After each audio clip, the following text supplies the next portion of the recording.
ML classification. You have full training data provided. So what do? Right, you just fire up the Jupyter notebook. You load the data in pandas, of course. You do a little research on the internet to see the best models available or the state of the art, where your approach is, so what you should implement. You search for a library, and if a library implementing that state of the art model isn't available, you maybe have luck and see that the research paper that you just saw has a GitHub account and they publish the code. Or if not, in the unlikely event, you just implement it yourself with PyTorch, right? So you have a need for machine learning, then you have the data, and you load it in Pandas and Jupyter, and you do some research on papers, and you find a way to implement that in PyTorch, and then you fit that model, right? You call .fit, and you get some accuracy, and it's like 80%, let's say, and whoa, that's it, right? Of course, I can go home and grab a beer. Well, this kind of story, unfortunately, is told over and over and over again on blog posts, in online courses, on Reddit, and especially, first of all, on Hacker News. For the ones in the audience who don't know what Hacker News is the place where ML is really hyped. So it's either hacking, it's either machine learning or blockchain news. But this whole story that I've just said to you, this is misleading, right? And I'm not sure how many of you realize this, but it's a really misleading story in its fullness. My name is Cristian Lungu. I'm an ML consultant and ML trainer. I'm leading the ML team at TechnoWorks. At the same time, I'm a Kaggle competitor, and I'm the host of a machine learning course here in Cluj-Napoca. Previously, I worked at Complete Advantage as a senior ML engineer, and I'm a PhD candidate at the university, at Technical University, on AI. So I've been working for the past 5 years as a machine learning engineer. And what I just described above, I like to call this as the Kaggle narrative. I would like to have a show of hands. Who of you know here about the Kaggle, about Kaggle? Okay, so maybe 10 or so. Okay. Well, Kaggle is an online playground where data scientists have an opportunity to engage in ML competitions on a variety of data sets and problems. But real problems don't work like that. They're not like a Kaggle competition. Let's talk just briefly about this narrative, right? You have this narrative here, so the ML need, and you have the data and Jupyter and so on. So let's talk about the data first. So we just said at the beginning that we started with having the assumption that there's good trained data already available, right? And trained data comes in two forms, the data and the labels. And let's talk about the data first.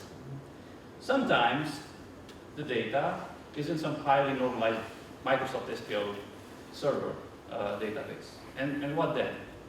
Well, you guessed it, right? No one's going to come to you and write that query for you. You just have to realize what the database is, what the tables are, which are the relationship, and you really have to write the big join yourself. And maybe, actually most of the time, the only available database is the production one, the one from which you want to extract the data. So what do? You write the query and you run it against the production, right? Are you sure that that won't break production? Is it fast enough? Of course. Then you have to do and make a DB copy, a database copy of the production in a stage environment, and then iterate on that SQL query over and over again until you get it right. Okay? That's, let's say, the easiest part, where you have the data in SQL, and it's in the same format, let's say. But you also have some more weirder cases on startups, for example, where the data sits in a NoSQL database. And if it's in a NoSQL format, that means there's no schema. And if there's not a schema there, then that means that means there's no structure, and it usually means that the same kind of information in all sorts of places. So I had a project, so now your problem is making that NoSQL into an SQL, basically. Trying to figure out a schema yourself. Because you need a schema, you need to know, you need to reason about the data, you need to understand the data first, so you need to unify all the types of information into a schema. But that is the point of the NoSQL database. So, for example, I had a project some time ago in which the address, the idea of an address, was expressed in 40 different keys, in 40 different types of keys, like address, addresses, place of residence, states, like address 1 to 10 or something like that. And you can't really know about those without looking at the data yourself or doing some way of inspection. But that's not ML. But you have to do it. So that's a large part of your work right there that's not even talked about when we talk about machine learning. And what I like to say about NoSQL is that when you have NoSQL, basically you have no ML. Right? Let's talk about labels now. So, of course you don't have labels. Because if you did have labels, then you probably wouldn't need to do ML in the first place, because someone would have already done it. So usually, it's not, maybe 90% of the time, when you have a problem, a machine learning problem, you don't have labeled data, or not nearly enough. So you need to either label it in-house, or do it manually, outsource the manual labeling to some other company. And if you want to do the manual labeling outside, you only really have one option right now, which is the de facto standard, and that's mechanical Turk. Using mechanical Turk is way more easier than doing it in-house. But still, you have to devise games, you have to eliminate hits, fake hits, and you have to eliminate bots.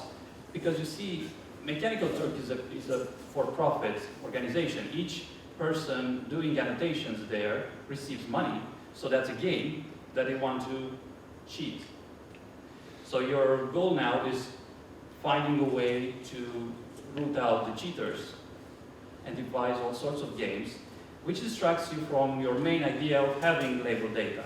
So you have to do something like define golden standard data sets and qualification tasks, and that's besides doing the interface, doing the JavaScript interface that they would use, or the tool they would use to label your data. Okay, and not to mention, let's just hope that your problem right now is solvable by a low-income Indian English-speaking guy. Because on Mechanical Turk, that's what you get. Most of them are exactly that, English-speaking, low-income Indian males. So if your problem is Romanian, I'm sorry, Mechanical Turk is not an option. Or in Hungarian, or in another language that doesn't support, that Indian guys don't know about.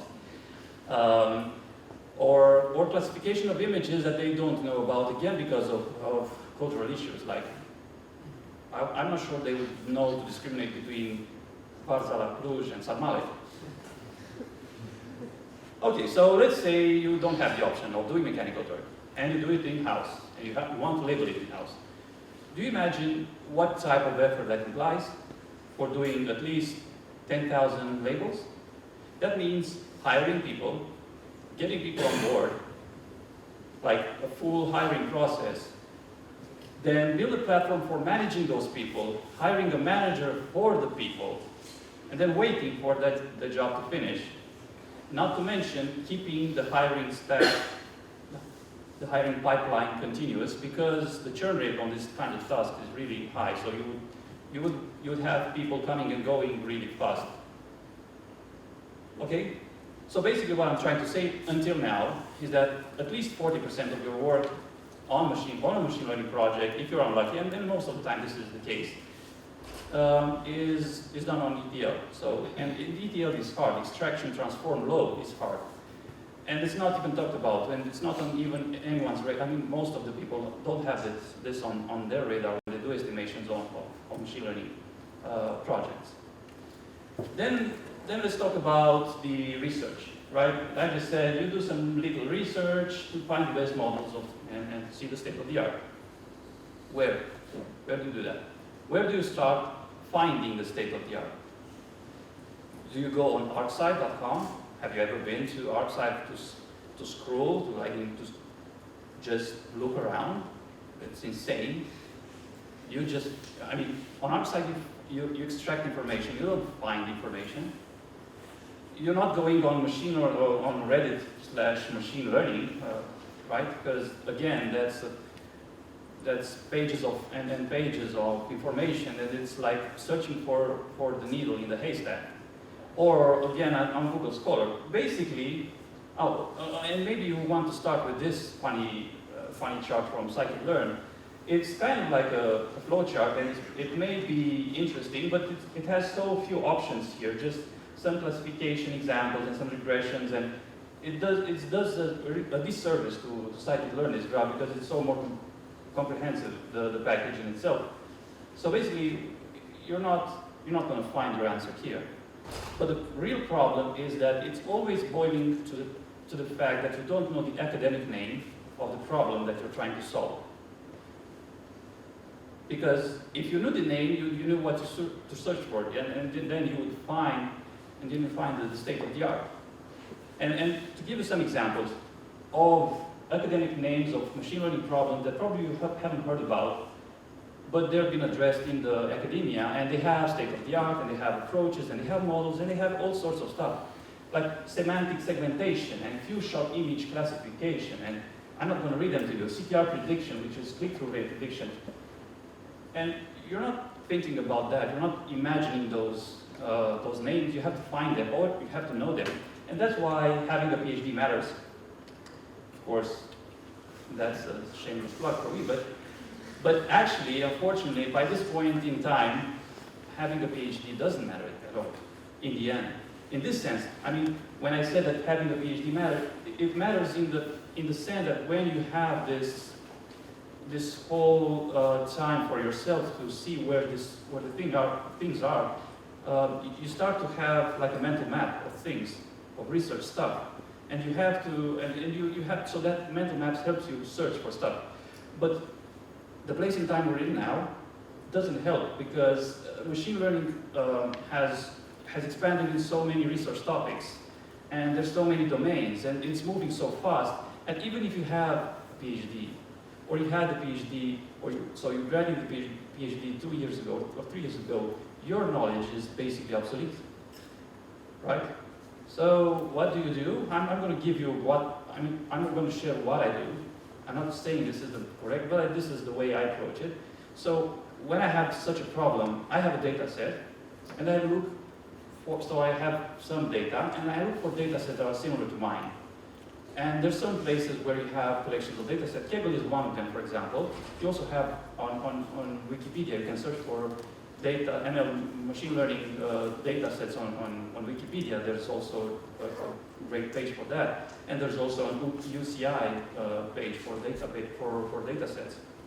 So basically, I search for a data set that is similarly structured to mine. And then I search for papers referencing that data set. So now I found the data set, and I'm seeing what are the papers that address that data set, and I try to skim them, and I come closer to the problem name. So you can do that yourself. But coming to this, I just want to make a short digression. Where do you start learning ML in the first place? So let's say you're a developer, and then let's say you have some needs or some desire because you just heard about ML so much, and you understand that ML maybe it's something desirable to know about. Well, today's problem is that there's not too little information, is that it's too much, and it's not vetted, it's not structured in a way that builds on itself, and especially there's no feedback. So maybe you get some information from a blog, you read it, and you intuitively understand it, but once you try it, you don't understand where you're failing, and if you're failing, how to correct it, and that's one of the biggest challenges. So it's hard to get started and it's hard to learn, and and that may be the main part of it, it's hard to keep up with the pace of progress. So again, my main takeaway until now is machine learning is not about machines. Machine learning is about learning. So keep learning. And okay, so let's talk about the other hypothesis about the finding your model on scikit-learn or GitHub or PyTorch. Let's say you find it on scikit-learn, and let's say it's about elastic net CP, and let's say you want to use it, right? This is the correct answer for your problem. There's so many parameters there that if you don't know and you only issue .fit on the instance, only using the defaults, that usually works. Yeah, that usually gives you some results. But it's underperforming. It's not the best. And not only is it not the best, but if you do that .fit, you might overfit actually. So you might, the model you get might not generalize on your problem because you don't really understand those hyperparameters that are there. The real value, of course, from modeling is finding the correct hyperparameters after you found the correct model. One joke about finding or tuning the hyperparameters is that you use something that's called grad student descent. And that's a joke because you usually use gradient descent for tuning a machine learning model, and then you use a grad student descent because you use a grad student, like an intern, to tune your hyperparameters. This means he's going to spend his time fiddling around with the various hyperparameters and get a feel of what's working and what not, and what's the best combination of hyperparameters that would yield the best model. But of course, you have grid search and random search, so there's two strategies for you that would maybe allow you to explore all the possible combinations of those hyperparameters and yield some model that is the best model for your task, but that again would find the specific hyperparameters that are specific to your data set and not generically speaking to your problem. And even more, you still have to know, when you say grid search, you still have to know that some of the parameters are not worthwhile your effort to start tuning them. So you still need to understand what's happening behind the scenes. Let's say you find the library already implemented and the model implemented on GitHub. That's not going to work.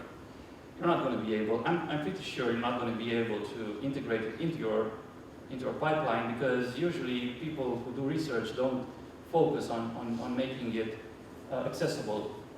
They're not focused on doing best practices, engineering best practices, and writing unit tests and so on. And usually that fails. They make the code available just to see that what the data set that they run yields the same results on everyone's computers, but it's not suitable for running that in production. So I'm going to skip that. Maybe you want to implement it in Azure. That's not going to work as well, because what you have to understand is what's the input, and you have to imagine all the data that flows from one step to the other. And let's face it, I mean, drag and drop interfaces for machine learning, that's not going to work. No, I'm sorry, maybe you like this idea, but it's not feasible if you want performance out of your models. And then let's say you want to implement it yourself. And that's the nice part of this talk, I'd say. I always like to think about research papers as spell book.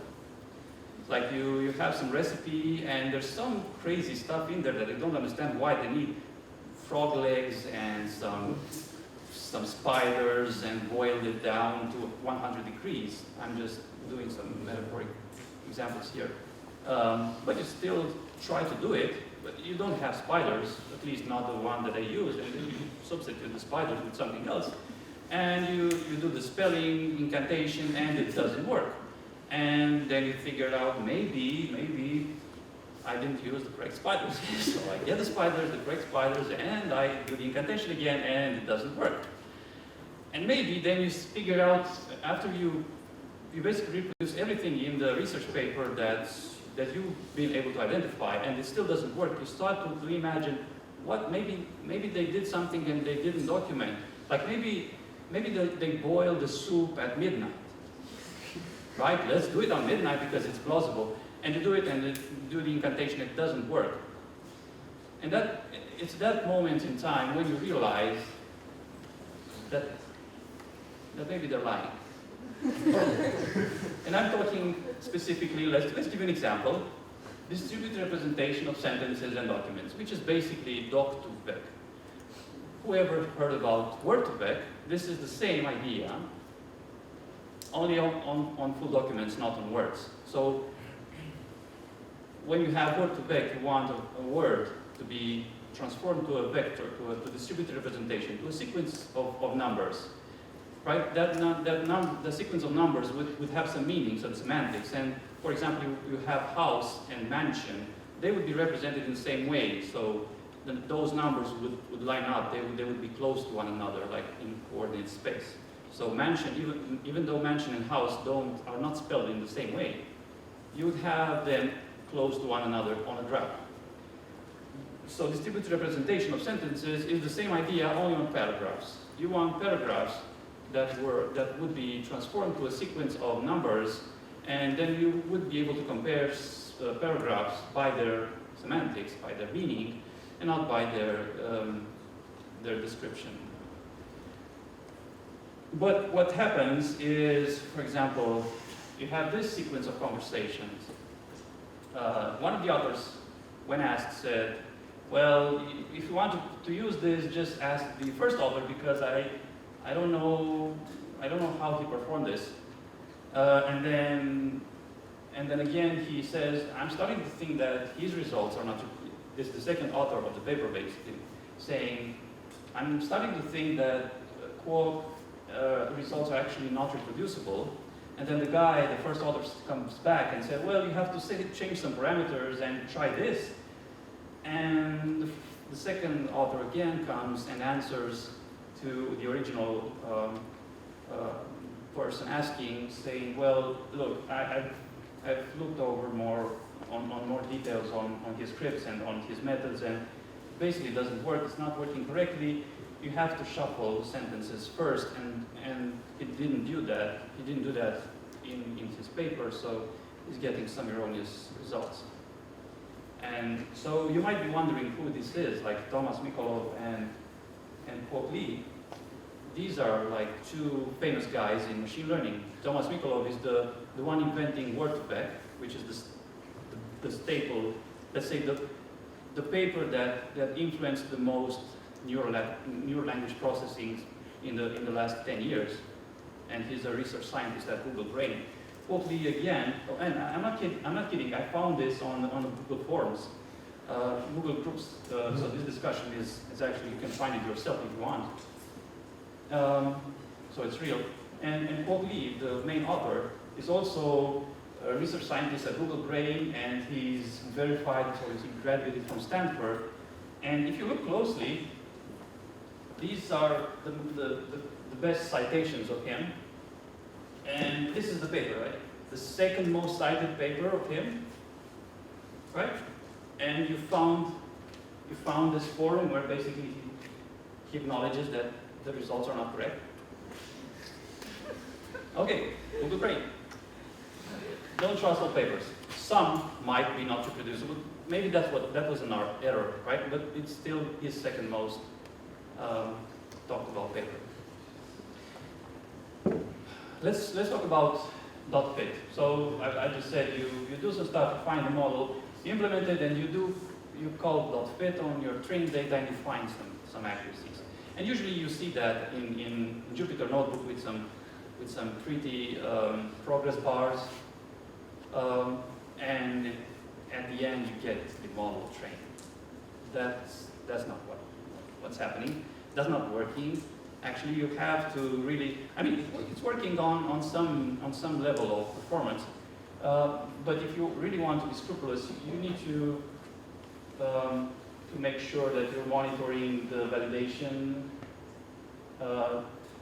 accuracy and the test accuracy, and if they diverge, then you can see that that's overfitting and you stop. You have to figure out one learning rate scheduling policy, and it might be you increase the learning rate and increase it, or increase it and decrease it and increase it by a lower bit, or you can have this kind of exponential decay of the learning rate. And then you maybe have some other types of tuning, like you decrease the batch size. You have a batch size of a number of examples that at each pass you use. Maybe you want to use less, and there's papers that suggest that using less improves your performance. And maybe you also want to do pre-training, which is something that usually it's not done anymore. But this is actually pre-training. This is where all deep learning started from. This is a strategy devised by Geoffrey Hinton, the godfather of machine learning. And he used pre-training before having figured it out how to train models. So basically it was a shorthand of having models to train. So again, there's also a recipe. 2 months ago, Andrew Karpathy, which is the director of artificial intelligence at Tesla, and I'm a big fan of, and he's also a professor at Stanford University. So he issued a blog post, he wrote a blog post calling for a recipe for training neural networks, and he explains some of the steps that you need to do, and it's a recipe, but it's actually a craft, and it's not exactly a recipe. The main point is that even him expresses the idea that training something is not that easy. It's not that you just dot fit something and it works. So the idea is that training is still a secret sauce of good ML models. So you have to learn to own the training process, you have to learn to control it, and you have to learn how to train models. If you really want to train to the state of the art. And then you have the last idea that you have some accuracy, 80%. Now, is it good enough? No. No. No? Why? It might be not. You don't know. Usually, it's not. You can see at this graph, and it's maybe hard to see. This is a bivariate, let's say. You have two types of examples there. And there's a line that's at the end of the model. And this model is 80% correct. Do you feel that this is a good model? I would say, so 80% in this case is worse. And this is an image to showcase what 80% really means. It's not actually really learning, it's just finding some stuff that's correct, and most of the stuff is not. I mean, most of the stuff is correct, but the important ones, the thorny ones, the delicate ones are not featured correctly, are not handled correctly. So the problem is that machine learning models don't crash. That's one of the main disadvantages of over imperative languages. Because when you do imperative language programming, you know that you have a bug, and you know it because your program crashes and you have an exception, right? So you know how to fix it. But in machine learning, when you have a bug, it's not like the model will crash. No, it's just going to underperform. It's just going to yield some number which is not 80%, maybe it's 70%, or maybe it's 80% because the problem should be at 90%. Like the model should be at 90%, and you have a bug somewhere in your pipeline. That's something minor. You just put a minus instead of a plus, or you nulled out some column, and you can't know. And making it worse, making it work means that you have to really understand how it works. So that equation there, I'm sorry, but in some cases, you need to understand it. If you take away from my talk something, only one thing, that's it. So that's the main idea. In machine learning, at least from my perspective, details matter. So there's something that I haven't talked about. That narrative that missed some points, many points, like deploying the model. And they've been discussed to some extent throughout this day. Like deploying a model, right? And monitoring the model, or retraining, because guess what? The world that we live in is not static world, it changes.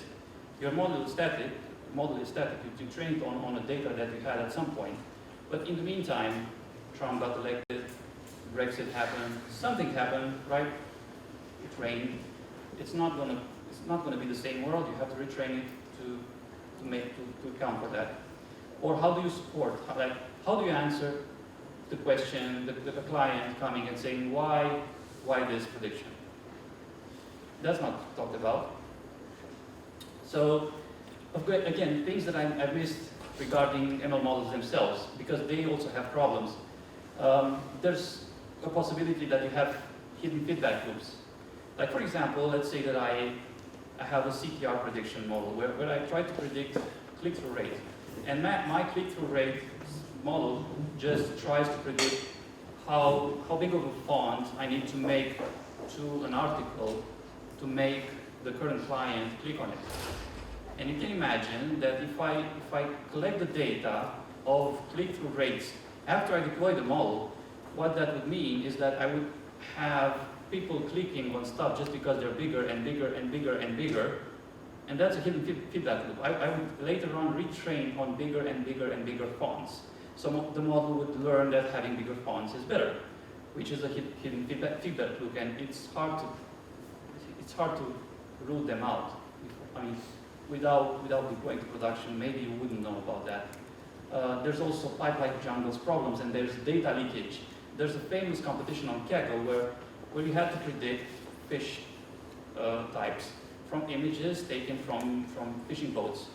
And the data leakage means that there's some information that you can get from the data itself, which suggests what the correct answer is, but you don't actually have that information at prediction time. So for example, in that case, one of the vessels was in a place where the vessel could only fish for tuna, but the resolution of the camera was really specific to that vessel. So the model learned that 48 or 48 pixel wide camera means tuna, right? But that fishing vessel won't fish tuna forever. Or there was some competitions on Kaggle where you can use a data set from the Titanic, from the people that died on the Titanic, and you had all sorts of columns. And if you're not careful, you had a column there that said corpse number. Your task was to predict if the person died or not, based on a feature called corpse number. You guessed it, the people who survived didn't have the corpse number. There's also the catch principle from a Google paper that I just showed, meaning changing anything changes everything. When you train a model on something, if that something changes, it doesn't matter what, a distribution, a small percentage of words, if all of a sudden you use a new source of data instead, so if you train on news articles and then you change the underlying model to predict over Twitter messages, then your assumption, the training data changes from your training to your predictions. Because news articles contain more words, so then maybe you have more instances of the word house. And on Twitter you only have 160 characters, and it's possible you only have once the word house, right? So changing anything changes everything again. And there's also problems with bias and ethics. And if you have a model that does something sensitive, for example, using a model to predict the likeliness that you would end up going back to jail based on your race, then that would be bad, right? Because maybe there's some places in the world that have biases towards jailing some sorts of people.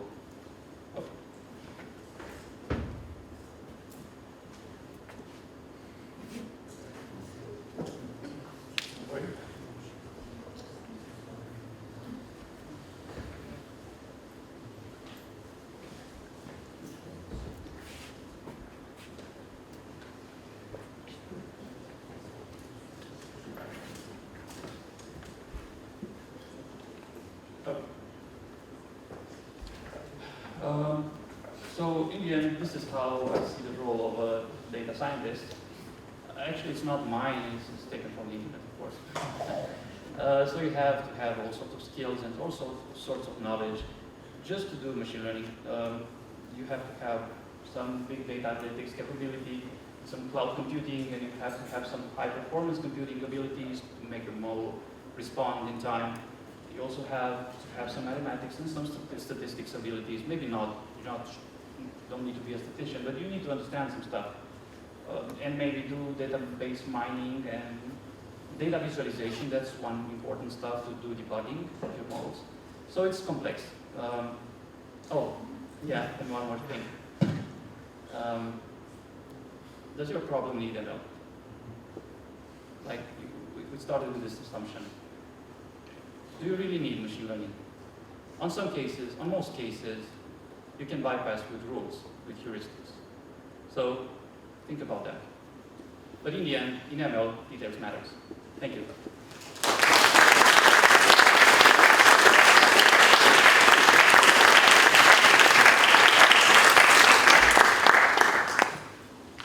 Any questions? Let's do questions.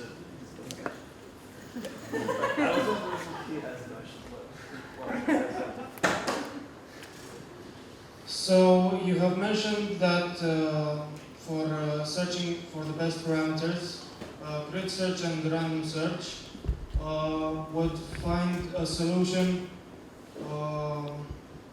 a specific solution for the problem, but it doesn't generalize well. And my question is, doesn't the grad student so-called, have the same problem? Well, yes, it might, and it usually has, but because you have a human, the human would be able to understand complex reasoning that the random search wouldn't be able to understand. Like, okay, if I tune this parameter and I know what that parameter is, like learning rate, if I get a few percentage improvements, that means that the learning rate decreased worked. Whereas if I change another type of parameter from the elastic net, let's say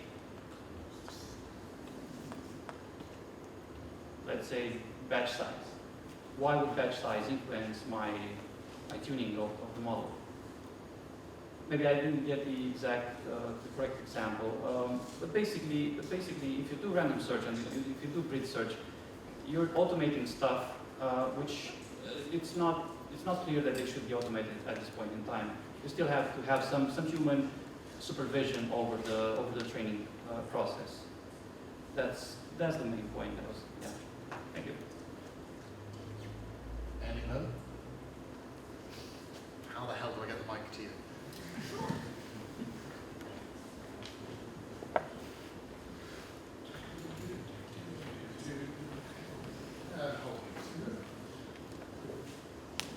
Hi. I was wondering if do you still have some place in your classes? Well, yeah, you can check out my Facebook. I linked the Facebook link for Facebook for the course. So there's some places, yeah. Thanks. Now back to the front. Anyone else? Hey. Yeah, thank you. Thank you very much.